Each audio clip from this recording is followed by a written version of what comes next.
In an ever-evolving digital landscape, for your business to thrive, you must adapt or die. Welcome to Marketing in the Age of AI, the podcast helping you harness the power of AI and marketing tools to revitalize and grow your business. And now here's your host, marketing expert and author of Authentic Marketing in the Age of AI, Emmanuel Rose.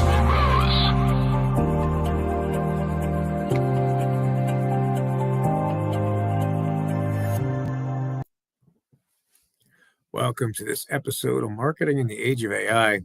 Today, we are going to dig into a lot of things around being human in marketing and how to talk to humans and some of the ethics of AI and how to navigate the current state of the LLMs, but mostly talk about how to talk to your customers and find out how they think about you and how to find more people like them.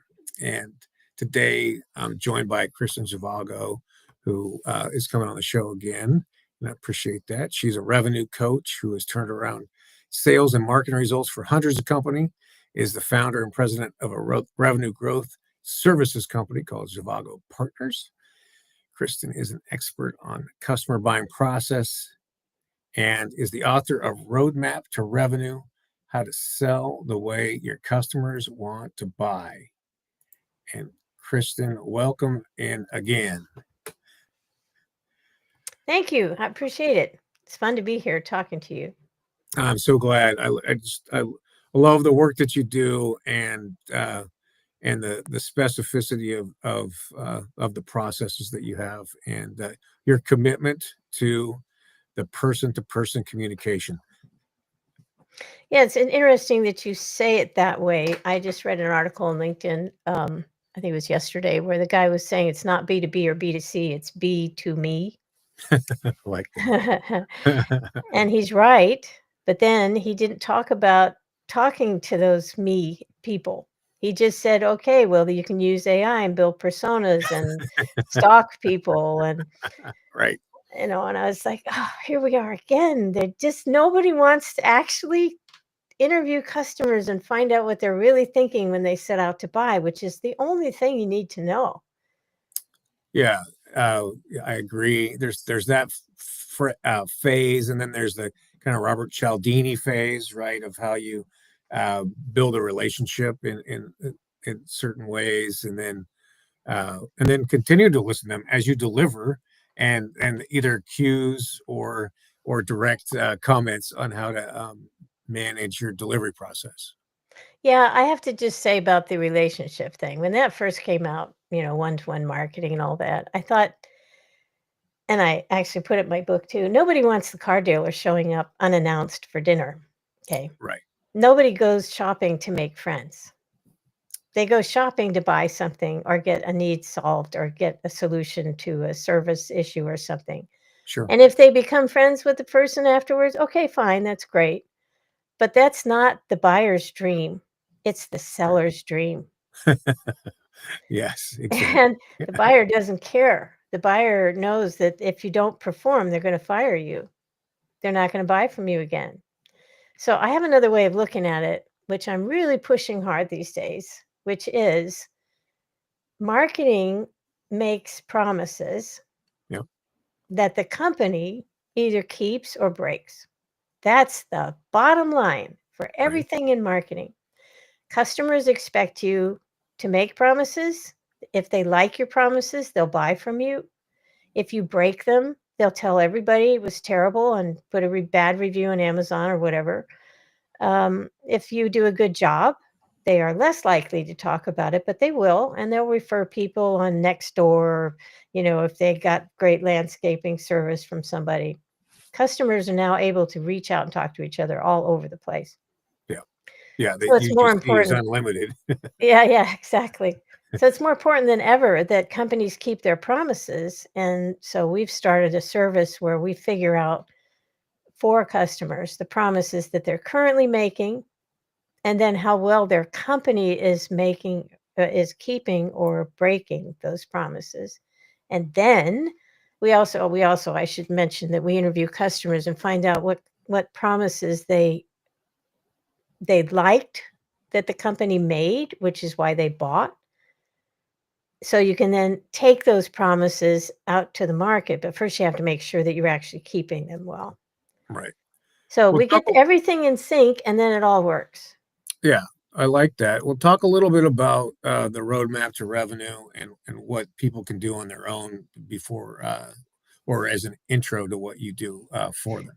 Well, I actually am fine if people want to interview their customers. They still have to hire somebody outside to who knows their business and can do a good job of interviewing, because the customers will be more polite if they're talking directly to you. I mean, even for my own company, I have one of my staff interview people. Right. It's a big part of the company, and if they're not going to talk about things that disappoint them, So so that's one thing. You really do need to reach out to customers. You need to ask them open-ended questions. And people think, well, this is an imposition. It's not an imposition. If somebody called you, as long as they weren't calling you 4 times a day, if you get a call every month or a couple of weeks or something, and it's somebody saying, I know you just bought this. How was it? Especially for high scrutiny products and services. We do a lot of work in B2B, and there are long sales cycles and a lot of questions and a lot of people involved. And you want to find out what I call their mindset when they set out to buy, which is their desires, their concerns, and their questions. Mm-hmm. You need to know exactly what those are and how they describe them in their own words, and then you can make a campaign out of that. I think that's one of the best kept secrets of marketing, right? Is changing the language based on what your current and past customers have said about it. And remarkably, that triggers similar people in that ICP to participate with you. Yeah. And AI is making all of that worse because they're just spitting out homogenized, anybody could say this about their product or service kind of copy. And that's not going to cut it, folks. It's just clients are just going to gloss over it. Oh, yeah, it's marketing speak. I'm not hearing myself in this. I can't trust this because it's just marketing talk. So AI is not helping the situation. No, we definitely have hit another the overdrive of spray and pray in the marketing world. Yeah, for sure. Yeah. Well, what are you seeing as some of the ways that you're leveraging AI in terms of doing the work that you do? For our revenue growth assessment, we interview the customers, but we don't just do that. I used to do that for all clients. We always interviewed customers. But for this entire new thing that we're packaging up, I'm also talking to leadership. I'm talking to employees. I'm talking to partners, and finding out what they think are the areas that can be leveraged, the places, new markets and opportunities, and where they see barriers to the sale. I'm looking for places where customers get stuck. They run into speed bumps on their journey and they get frustrated and they just click away. You lose those customers, and you lose them more often than you think. And it's usually a process problem. It's usually something where the process of your selling process isn't in line with their buying process, and they just get frustrated. Right, where it's an internal system that's been created for the ease of the company, not for the Yeah. ease of the Yeah. person. Oh, you're absolutely right. Or because it was easier to program that way. Right. A lot of apps direct what you can and cannot do. So that's another area. But the way we use AI is we are using a number of tools, not only to find opportunities and I mean, it's very interesting. I just did something for a client where we were looking at the companies that were found for the same keywords that our clients found for. Okay. Yep. And uh, those companies have competitors in their marketplace. Sure. Turns out those companies are good prospects for this client, and they never thought of doing it that way, coming in through shared keywords side of it. Okay. So that's one way. You can obviously you can make plans, you can ask very complex market kinds of questions for AI. So there's a lot of that going on. Can I ask you about your foundational documents and the custom GPTs that you're building? Like, what's a little bit of the structure of the custom GPTs that you build? It completely depends on what the client needs. Yeah. And it's very detailed, and we go down, we dig and dig and dig until we get to the bottom of something. We double check because they can be wrong. Sure. It's not so much they hallucinate, but they go off in a direction making an assumption, and the assumption is incorrect, and so it leads to improper output. One of the things that's happening with AI right now is all of us in the business world are being beta testers for AI platforms. Sure. And one of the things that we do for clients now is build AI agents for their website, which is very different from a chat bot or a live chat kind of thing. Those are scripted. The AI agent is actually someone that you build who has access to all of your content and only your content. Right. In my case, my book, the blogs, the podcasts, the all of the things, everything that's on our website, newsletters that I wrote for a number of years where people paid, $250 a year or whatever back in the day.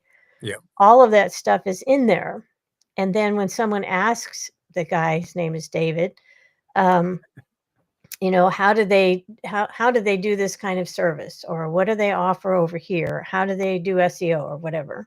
Right. He comes back with a answer that he has composed, and it's well written. I check, every so often I go in there and say, ask those kinds of questions, make sure he's not lying or something, promising things we can't deliver. And it's impressive, but it's a private library that can't be accessed by other LLMs. And it's just based on your content. It works really well. And I'm pleased with that. We always do things for ourselves first and test them out before we share them with clients. So that's another area that we're going into. There are a lot of platforms that are coming out now that are not ready for prime time. Absolutely. The one we started with for the agents, nice organization. I have a lot of respect for the founder, but David would disappear. Our agent On a coffee break or what? yeah, it just wasn't there. Didn't show up one day for work. Yeah. And it was because of some minor change they made in their platform that changed all of the agent work that people were doing. So it took us a while. We found a platform they're very happy with now. It's getting easier and easier once you learn the secrets of prompting, where it has to be very specific and you have to be able to make changes so that it comes out exactly the way you want. I fear most for illustrators and photographers because I think the graphic side of AI, the fact that you can just give it English instructions and come up with an image that's exactly what you want. Yeah. And It's you're pretty not powerful. paying anything yet. Yeah. Right. I mean, this is very bad territory for whole industries are being wiped out. Yeah, it's definitely shifting. And it is interesting to see. Be interesting to see how we end up watermarking things, or if we're even going to need to watermark things, right? If it just all becomes AI generated instead of I illustrated. agree. Yep. Yeah, and that's the whole. You're touching on the ethical side of critical thinking, us as humans, and the laziness as marketers. And what are some of the threats that you're seeing in the marketplace right now? One of my jobs in my life has been to try to bring caring, or LOVE, which is really Yeah. taking care of people, Sure. into business. And I think business has gotten way too corrupt and I don't know, callous, and you could even say crooked. I think the No offense to the money guys, but their goals are not necessarily the goals of the customer. So It's very transactional, and I agree with you. And I think some of it has to do with some of the generational change too, like the the the Z's and young millennials are very locked into the computer and getting things done quickly and without the emotional intelligence to navigate the humans. yeah, although I saw some conference recently of Z's, and I was pretty impressed with how responsible and ethical they wanted to be. Yeah, I don't think they have very many good examples. That's a problem. But sorry, just getting over a cold. that's okay. Um, but when we look at what AI brings to the party and what it naturally has, it isn't a caring individual. Right. It doesn't natively have compassion. We have to train it to be compassionate. Yeah. And I wrote an article recently about conscience. AI has no natural conscience. There's Right. no angel or devil sitting on both sides, Yeah. saying, do this, do this. So it doesn't really know right from wrong. And you can try to program that in, to prompt it in, but you can't anticipate all of the situations it's going to find itself in. Right. When it has to make that decision, do I say this or that? It doesn't even know when it's lying. Okay, Right. so I'll give you an example. As I said, we do a lot of stuff internally before we market it externally. And one of the things we were experimenting with was a cold email program Okay. to certain types of people. And there were emails that I wrote that I was happy with, obviously, because I wrote them. And then there were emails that the vendor we were using was having sort of a random approach, a randomizer Yeah. approach, like Right. Google does with their ads. And it was basically, okay, I'm going to speak to this person because of the things I know about this person. So one of the emails said, hi, I know you're a primary avionics company, and we have a lot of experience with the avionics marketplace. I was horrified because Like, of all the hundreds of companies I've worked with, I think maybe one of them was an avionics company. Okay. right. We would never make that promise because it isn't true. Right. So we stopped that randomizing program because there's no way I could check every email. It's real time, Right. and you just can't approve them all ahead of time. So you can't set it and forget it.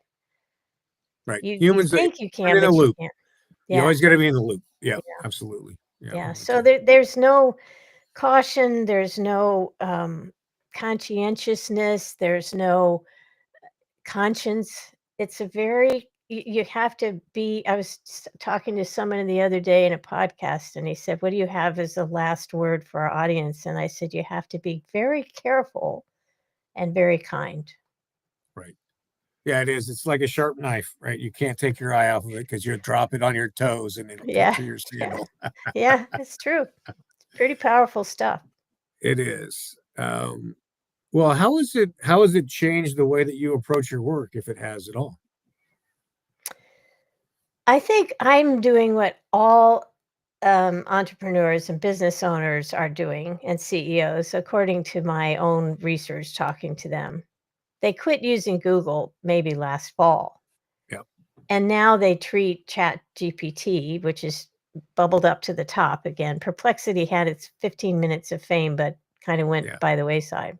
Right.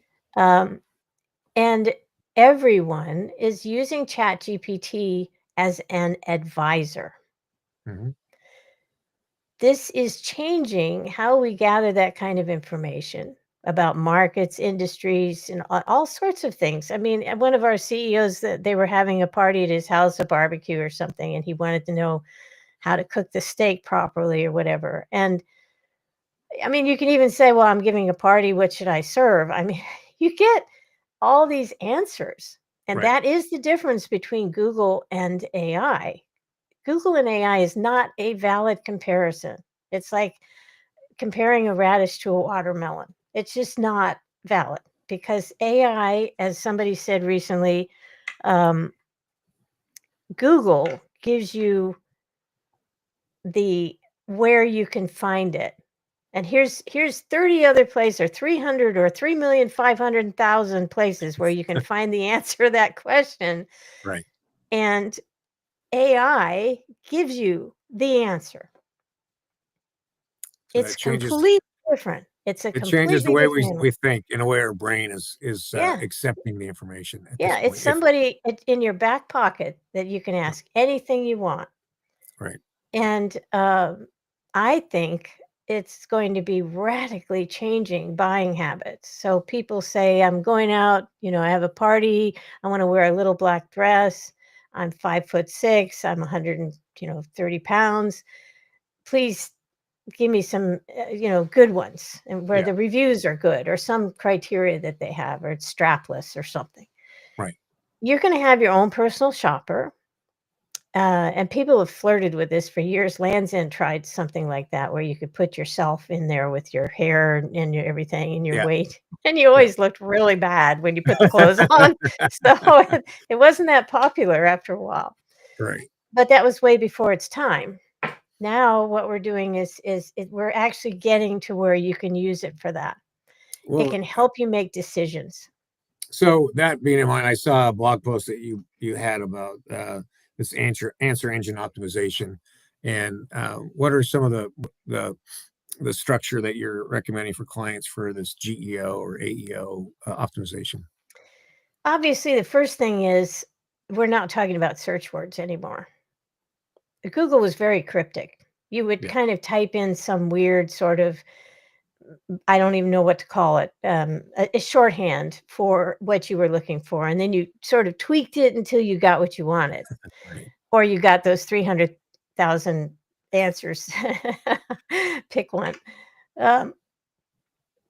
AI, people are very conversational with AI.